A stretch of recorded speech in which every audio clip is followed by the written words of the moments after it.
नमस्कार, मी दिनेश कांजी. आपण बघताय न्यूज डंका. तुमचा सगळ्यात जवळचा मित्र जेव्हा तुमच्या विरोधात जातो तेव्हा तो तुमचा सगळ्यात खतरनाक शत्रू बनण्याची शक्यता असते.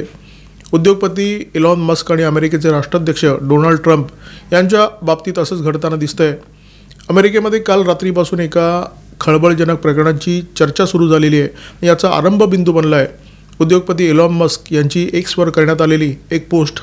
ही पोस्ट वाचून अनेकांना सामनातला मारुती कांबळे आठवू शकतो.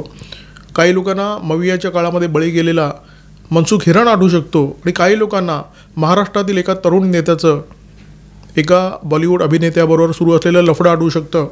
एक गोष्ट निश्चित आहे, या प्रकरणामुळे येत्या काळामध्ये अमेरिकेचं राजकीय वातावरण निश्चितपणे ढवळून निघणार आहे.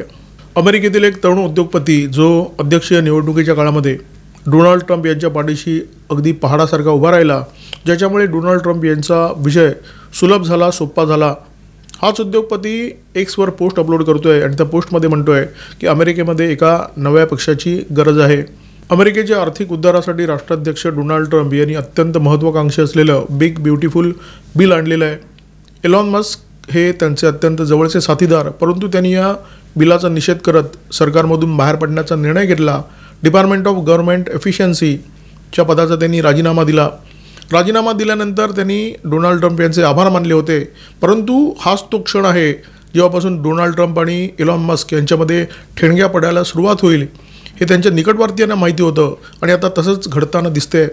टेरिफच्या मुद्द्यावरून चीनसह जगातील अनेक देशांच्या विरोधात अमेरिकेचे राष्ट्राध्यक्ष डोनाल्ड ट्रम्प यांनी उघडलेली आघाडी मूळ भूमिकेची फारकत घेत किंवा युटर्न घेत असं तुम्ही म्हणू शकता. भारताशी सुरू केलेला पंगा आणि बिग ब्युटिफुल बिलामध्ये इलेक्ट्रिक कारची निर्मिती करणाऱ्या टेस्लाच्या विरोधात असलेल्या अनेक तरतुदी, अशा अनेक कारणांमुळे इलॉन मस्क यांनी डोनाल्ड ट्रम्प यांच्याशी काडीमोड घेण्याचा निर्णय घेतला. हम तो डुबेंगे सनम, तुम्हें भी साथ लेकर डुबेंगे ही डोनाल्ड ट्रम्पची भूमिका आहे हे त्यांच्या वेळीच लक्षात आल्यामुळे बहुधा त्यांनी हा निर्णय घेतला असावा. जवळच्या माणसाकडे बरीच गुपितं असतात. इलॉन मस्क गेले अनेक महिने ट्रम्प यांच्या अतिशय जवळ आहेत. त्यांच्याकडे ट्रम्प यांची बरीचशी माहिती आहे, गुपितं आहेत. यातली अनेक गुपितं संवेदनशील आहेत, खळबळजनक आहेत आणि काही तर अत्यंत नाजूक. टप्प्याटप्प्याने ही गुपितं चव्हाट्यावर आणण्याचं मस्क यांनी बहुधा मनावर घेतलेलं आहे. त्यातलंच एक प्रकरण आहे जेफ्री एप्स्टीन. जेफ्री हा अमेरिकेतला अत्यंत वादग्रस्त असा फंड मॅनेजर, बड्या हस्तींच्या संपर्कात असलेला, कोवळ्या मुलींचं लैंगिक शोषण, सेक्स ट्रॅफिकिंग, सेक्स रिंग अशा अनेक प्रकरणामध्ये बरबडलेला. जुलै 2019मध्ये कोवळ्या मुलींच्या तस्करी प्रकरणी या एप्स्टीनला अटक करण्यात आली. अमेरिकेच्या मॅनहॅटन तुरुंगामध्ये त्याला ठेवण्यात आलं. परंतु एका महिन्याच्या आत याच तुरुंगामध्ये या जेफ्री एप्स्टीनचा अत्यंत संशयास्पद असा मृत्यू झाला. त्याचा खून झाला असावा अशी चर्चा अमेरिकेमध्ये तेव्हा सर्रास होती. ज्यांचं वय 16 वर्षापेक्षा कमी आहे अशा कोवळ्या मुलींचं लैंगिक शोषण ही जेफ्री एप्स्टीनची आवड होती आणि अशाच मुलांची तस्करी हा त्याचा उद्योग होता, धंदा होता. अमेरिकेतील अनेक धनदांडग्यांना तो अशा कोवळ्या मुली पुरवायचा. त्यामुळे अमेरिकेतील अनेक बड्या हस्तींच्या भानगडी या एप्स्टीनकडे होत्या. या भानगडींचा वापर करून हा जेफ्री त्यांना ब्लॅकमेलसुद्धा करत असावा असा संशय तपास यंत्रणांना आहे. अल्फ्रेड हिचकॉकचा एक रहस्यपट आहे, a man who new too much. ज्यांच्याकडे लोकांची गुपितं असतात, विशेष करून बड्या लोकांची, अशी माणसं कायम या लोकांना खूपच असतात. त्यांना कायमचं शांत करणं, थंड करणं हा त्यांचा उद्देश असतो. लहान मुलांच्या तस्करीमध्ये गुंतलेल्या अनेक बड्या लोकांना हा जेफ्री एप्स्टीन नकोसा झाला होता आणि त्यातूनच त्याचा काटा काढण्यात आला असावा असा संशय आहे. जुलै 2019मध्ये मॅनहॅटनच्या तुरुंगात दाखल झालेल्या जेफ्रीला 1 महिना पूर्ण होण्याच्या आत संपवण्यात आलं, त्याला थंड करण्यात आलं. कारण जेफ्री कदाचित तोंड उघडेल अशी शक्यता या बड्या धिंड्यांना वाटली असावी आणि त्यातून खूप मोठी सेटिंग झाली आणि तुरुंगातच याचा खून करण्यात आला. इलॉन मस्क यांनी या प्रकरणी काल मध्यरात्री म्हणजे 12:40 एक्सवर एक पोस्ट अपलोड केली आणि या पोस्टनंतर 6 वर्षांनी जेफ्रीच्या त्या रहस्यमय मृत्यूबाबत अमेरिकेमध्ये पुन्हा एकदा चर्चा सुरू झालेली आहे. डिपार्टमेंट ऑफ गव्हर्नमेंट एफिशियन्सी या खात्याचा राजीनामा दिल्यानंतर इलॉन मस्क आणि डोनाल्ड ट्रम्प यांच्यामध्ये राजकीय युद्ध सुरू झालेलं आहे. दोघंही एकमेकांवर वार करताना दिसत आहेत. परंतु जेफ्री एप्स्टीनचं प्रकरण उपस्थित करून इलॉन मस्क यांनी थेट डोनाल्ड ट्रम्प यांच्या लंगोटीला हात घातलेला आहे. या प्रकरणामुळे डोनाल्ड ट्रम्प यांची खुर्ची, त्यांचं आसन अस्थिर होईल की नाही हे सांगता येणार नाही. परंतु त्यांची जी प्रतिमा आहे ती मात्र निश्चितपणे डागाळणार आहे. त्यांच्या प्रतिमेवर एक खूप मोठं बालंट या निमित्ताने येणार आहे. डोनाल्ड ट्रम्प यांच्या अध्यक्षपदाच्या पहिल्या टर्ममध्ये 2019मध्ये या जेफ्रीचा मॅनहॅटन तुरुंगामध्ये मृत्यू झाला होता आणि ते प्रकरण आता पुन्हा खदखदायला लागलेलं आहे. आता अनेकांना हा प्रश्न पडला असेल की 2019मध्ये मॅनहॅटनच्या तुरुंगामध्ये या जेफ्रीचा मृत्यू झाला. 2021 नंतर अमेरिकेमध्ये खांदेपालट झाला. रिपब्लिकन सत्ता जाऊन डेमोक्रॅट सत्तेवर आले. जो बायडन अमेरिकेचे राष्ट्राध्यक्ष झाले. त्या काळामध्ये या जेफ्री एप्स्टीनच्या प्रकरणाचा पाठपुरावा का झाला नाही, तपास का झाला नाही, तर त्याचं उत्तर असं आहे, या जेफ्रीचे सगळ्या पक्षातल्या नेत्यांशी उत्तम संबंध होते आणि तो अनेक बड्या लोकांचे फंड सांभाळायचा, म्हणजे त्यांचा पैसा सांभाळायचा, तो अनेक ठिकाणी गुंतवायचा. ज्या 4 बड्या नावांशी या जेफ्रीचा संबंध होता त्याच्यामध्ये एक ब्रिटनचे प्रिन्स अँड्री होते आणि अमेरिकेतली 3 खूप मोठी नावं होती. याच्यामध्ये इलॉन मस्क यांचंसुद्धा नाव आहे, दुसरं नाव डोनाल्ड ट्रम्प आणि तिसरं नाव माजी राष्ट्राध्यक्ष आणि डेमोक्रॅटचे नेते बिल क्लिंटन यांचं नाव आहे. सर्वपक्षीय नेत्यांना पैसा सांभाळणारा माणूस हवा असतो आणि सर्वपक्षीय नेत्यांना कदाचित मुली पुरवणारा सुद्धा माणूस हवा असतो. जेफ्री एप्स्टीन हा अमेरिकेतील उच्चभ्रू वर्तुळामध्ये कायम पडलेला असायचा. त्याला अमेरिकेच्या राजकीय नेत्यांचा आशीर्वाद होता. अमेरिकेतील दिग्गज आणि प्रस्थापित त्याच्या संपर्कामध्ये होते आणि ही बाब 2008मध्ये अत्यंत ठसठशीतपणे स्पष्ट झाली. कोवळ्या मुलींच्या लैंगिक शोषण प्रकरणी या जेफ्रीला अटक करण्यात आली. या सगळ्या कोवळ्या मुली 14 ते 17 या वयोगटातील होत्या. जेफ्रीला अटक झाल्यानंतर न्यायालयामध्ये खटला उभा राहिला, सुनावणी झाली आणि जेफ्री अत्यंत स्वस्तात सुटला. फक्त 13 महिन्यांची शिक्षा त्याला झाली. इतका मोठा गुन्हा केल्यानंतर फक्त 13 महिन्यामध्ये एखादा माणूस सुटतो. त्याच्यानंतर निर्विवादपणे ही गोष्ट स्पष्ट झाली की या जेफ्रीला राजकीय आशीर्वाद आहेत. राजकारणामध्ये त्याचे पाठीराखे खूप मोठ्या संख्येने आहेत. जेफ्री एप्स्टीन आणि डोनाल्ड ट्रम्प या दोघांचे संबंध अत्यंत जुने, म्हणजे 1990 पासूनचे. दोघेही अय्याश असल्यामुळे समानशील व्यसनेषु सख्यम या सूत्रानुसार दोघांमध्ये अत्यंत घट्ट मैत्री होती. दोघेही फ्लोरिडाच्या पाम बीच या अत्यंत उच्चभ्रू अशा वस्तीमध्ये राहायचे. 2002मध्ये न्यूयॉर्क मॅगझिनला दिलेल्या एका मुलाखतीमध्ये डोनाल्ड ट्रम्प यांनी जेफ्री याच्याबद्दल काही विधानं केली होती.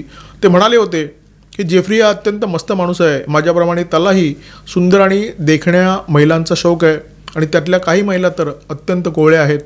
ट्रम्प यांच्या मालकीचा मार ए लागो हा क्लब होता आणि या क्लबमध्ये जेफ्रीचं नियमितपणे येणं जाणं होतं. या दोघांचे संबंध अत्यंत चांगले होते. जेफ्रीने या क्लबमधल्या एका टंच मुलीला देहविक्रयाच्या धंद्यामध्ये खेचण्याचा प्रयत्न केला. हे जेव्हा डोनाल्ड ट्रम्प यांच्या लक्षात आलं तेव्हापासून या दोघांचे संबंध अत्यंत ताणले गेले आणि तेव्हा ट्रम्प यांनी या जेफ्री एप्स्टीनला त्या क्लबमध्ये येण्यास मज्जाव केला. 2019मध्ये जेव्हा या जेफ्रीला अटक झाली, दुसऱ्यांदा अटक झाली, त्या अटकेनंतर डोनाल्ड ट्रम्प यांनी हात झटकले. जेफ्री यांच्याशी आपले संबंध तेवढेच आहेत जेवढे पाम बीचमध्ये राहणारे लोक जेफ्री यांच्याशी संबंध ठेवून आहेत. म्हणजे आम्ही एका विभागामध्ये राहतो आणि इतर लोक जेवढे जेफ्रीला ओळखतात तेवढाच मी सुद्धा ओळखतो, असं डोनाल्ड ट्रम्प यांनी त्यावेळी सांगितलं होतं. परंतु हे सत्य नव्हतं. डोनाल्ड ट्रम्प यांनी जेफ्री एप्स्टीन याच्याशी सार्वजनिकरित्या संबंध संपवले होते, परंतु हा निव्वळ दुखावा होता. या एप्स्टीन यांच्या मालकीचा एक बेट आहे. म्हणजे हा माणूस इतके धंदे करायचा, फंड मॅनेजर होता, कोवळ्या पुरी पुरवायचा, शिवाय अनेकांना ब्लॅकमेलसुद्धा करायचा. या सगळ्यातून याने रगड पैसा जमवला आणि त्याच्या मालकीचं सेंट जेम्स हे बेट त्यांनी विकत घेतलं. या बेटावर अनेक पार्ट्या व्हायच्या, अनेक अय्याश लोक या बेटावर मौज मजा करायला यायची. ट्रम्प यांचा मित्रपरिवारसुद्धा या बेटावर मौज मजा करायला गेला होता, अशा प्रकारची अमेरिकेमध्ये चर्चा आहे. ट्रम्प यांनी जेफ्री एप्स्टीनबरोबर अनेकदा विमान प्रवाससुद्धा केला होता. म्हणजे या दोघांच्या आवडीनिवडी सारख्या असल्यामुळे या दोघांनी सार्वजनिकरित्या आपले संबंध जरी संपवले होते तरी पडद्याच्या मागे मात्र या दोघांचं गुटुरगू चालू असावं असा अनेकांना संशय आहे. जेफ्री एप्स्टीन याच्या फाईलमध्ये डोनाल्ड ट्रम्प यांचं नाव आहे अशी सूचक पोस्ट इलॉन मस्क यांनी केल्यानंतर अनेक लोक इलॉन मस्क यांना या संदर्भात पोस्ट टॅग करत आहेत. त्याच्यामध्ये अनेक लोकांनी अशा प्रकारचे दाखले दिलेले आहेत की ट्रम्प आणि या जेफ्री एप्स्टीनचे किती घट्ट संबंध होते, त्या दोघांनी किती वेळा एकत्र विमान प्रवास केलेला आहे. मस्क यांनी एक्सवर ही पोस्ट अपलोड करून अमेरिकेच्या राजकारणामध्ये धुरळा उडवण्याचा प्रयत्न केलेला आहे. आता हा धुरळा प्रत्यक्ष उडतोय का, खळबळ निर्माण होतोय का, हे येत्या काही दिवसामध्ये कळेल. परंतु अमेरिकेमध्ये हा धुरळा उडवण्याचा प्रयत्न झालेला असताना अनेक लोक या गोष्टींची तुलना महाराष्ट्राच्या राजकारणाशी करतायत. महाराष्ट्राच्या राजकारणामध्ये गेले काही दिवस एका बॉलिवूड अभिनेत्याचे आणि महाराष्ट्रातल्या एका तरुण नेत्याचे जे काही प्रेम संबंध आहेत त्याच्याबद्दल उघड वगड चर्चा सुरू आहे। या तरुण नेत्याला लहान मुलांची विशेष आवड आहे अशा प्रकारचे आरोप त्याच्यावर झालेले आहेत। या प्रकरणानंतर अनेक लोकांना सामनातला मारुती कांबळे आठवतोय, काही लोकांना मवियाच्या काळामध्ये बळी गेलेला मनसुख हिरण आठवतोय। अमेरिकेच्या संस्कृतीची भारताच्या संस्कृतीशी कोणत्याही प्रकारे तुलना होऊ शकत नाही। अमेरिकेमध्ये एकदम वेगळंच कल्चर आहे, वेगळी संस्कृती आहे, मुक्त संस्कृती आहे, उघडी वागडी संस्कृती आहे। तिथे उघडेपणाची कुणाला लाज वाटत नाही। तिथे लफडी, व्याभिचार, विवाहबाह्य संबंध या गोष्टींचा फार बाऊ केला जात नाही, कारण सगळेच तसे। त्यामुळे अमेरिकेचे राष्ट्राध्यक्ष डोनाल्ड ट्रम्प यांचं जे प्रकरण या इलॉन मस्क यांनी उपस्थित केलेलं आहे, त्या प्रकरणामुळे ट्रम्प यांना कितपत धक्का लागेल हे सांगता येत नाही। ट्रम्प यांनी जरी जेफ्री एप्स्टीनची फाईल बाहेर काढायला सांगितली असली तरी ही फाईल डोनाल्ड ट्रम्प यांनी स्वतःच फेब्रुवारी 2025 मध्ये सार्वजनिक केली होती, अशा प्रकारची सुद्धा तिथे चर्चा आहे। सत्य काय आहे ते येत्या काळामध्ये स्पष्ट होईलच। डोनाल्ड ट्रम्प आणि इलॉन मस्क हे दोघेही व्यापारी आहेत, उद्योजक आहेत। त्याच्यामुळे या प्रकरणामध्ये मस्क आणि ट्रम्प यांची आरपारची लढाई होईल की दोघांमध्ये कोणत्या तरी मुद्द्यावरून समेट होईल, म्हणजे ट्रम्प यांच्या भाषेत सांगायचं झालं तर एखादं डील होईल, हे येता काळच सांगेल। परंतु एक गोष्ट निश्चित आहे, इलॉन मस्क यांच्याकडे ट्रम्प यांच्या अशा अनेक भानगडी असण्याची शक्यता आहे, कारण ट्रम्प यांचं जे पूर्वायुष्य आहे ते अशाच प्रकारचं आहे। म्हणजे जेफ्री एप्स्टीन आणि डोनाल्ड ट्रम्प यांच्या पूर्वायुष्यामध्ये काही फार मोठा फरक नाही आहे। फरक असेल तो इतकाच फरक आहे की जेफ्री एप्स्टीन हा 2 वेळा तुरुंगात गेला होता, डोनाल्ड ट्रम्प यांना कधीही तुरुंगवास झाला नाही। दलाल सर्व प्रकारच्या पक्षांना हवे असतात, सर्व प्रकारच्या नेत्यांना हवे असतात आणि जगातील सगळ्या देशांमध्ये या दलालांचा सुळसुळाट आहे। हे जेफ्री एप्स्टीन याच्या प्रकरणामुळे आपल्या लक्षात आलेलं आहे। ज्या पक्षाची सत्ता असते तिथे दलाल असतात। एखाद्या पक्षाची सत्ता गेली तर दलाल सत्ताधारी पक्षाकडे आपला मोर्चा वळवतात आणि तिथे जाऊन दलाली सुरू करतात। जेफ्री एप्स्टीन हा अशा प्रकारचा दलाल होता जो पैशाची दलाली करायचा, जो मुलींची दलाली करायचा आणि अमेरिकेतल्या सगळ्या पक्षाच्या नेत्यांना, सगळ्या पक्षांना तो हवा असा वाटत होता। हा दलाल जोपर्यंत जिवंत होता तोपर्यंत सर्व पक्षीय नेत्यांचे शौक पुरवण्याचं काम हा दलाल करायचा। त्याच्या खाजगी बेटावर सर्व पक्षीय नेत्यांच्या पार्ट्या व्हायच्या। हा दलाल जोपर्यंत जिवंत होता तोपर्यंत तो सर्वांना हवा असा होता।